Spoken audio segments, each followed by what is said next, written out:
Hello mga idol, ito nga pala meron na tayong bagong natutunan kung paano magtorno kasi lalagyan natin yan ng pillow block mga idol para sa gate. Yan, nakita niyo yung kulay green na yan, yun pillow block. Ngayon, binabawasan ko yan para pumasok mga idol yung pillow block dyan sa tubo na yan. Kaya tinotorno ko yan. Nagpapaturo ako niyan. Yan mga idol. Panoorin nyo mga idol.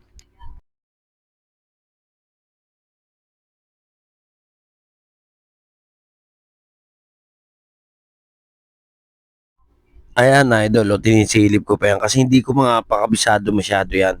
Kaya kung ano pa yung kinakalikot ko dyan. Pero kayang i-operate. Ayan, tinan yung idol. Oh. Tumitingin-tingin pa, sumisipat pa ako ng mga idol. Para sigurado. Yan, ginuguhit na ko yan mga idol. Tapos makikita nyo ang resulta niyan maya-maya mga idol. Ayan, tinan nyo mga idol.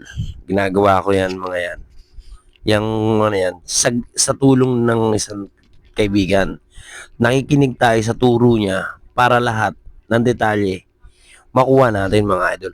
Lahat yan, ang aral yan, makinig at ipasok ang lahat ng itinuturo ng kasama natin mga idol kasi siya, veterano sa dyan. Tayo, kumbaga, newbie mga idol. Pero makikita nyo yung resulta dyan mamaya. Makikita nyo sa video na to, sa bandang dulo mga idol.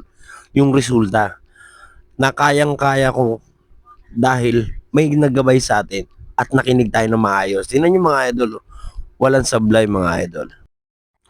Tingnan nyo mga idol, mga pihit yan, kala mo marunong na. Pero hindi pa rin kasi iba pa rin yung nag-aaral sa professional na gumagawa niyan mga idol.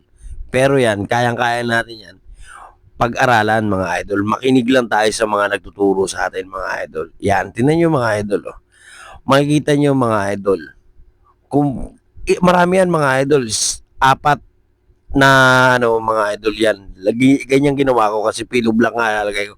Ito resulta mga idol dahil sa nagturo sa atin at nakinig tayo sa kanila mga idol. Ito, okay na 'di ba mga idol? Salamat mga idol.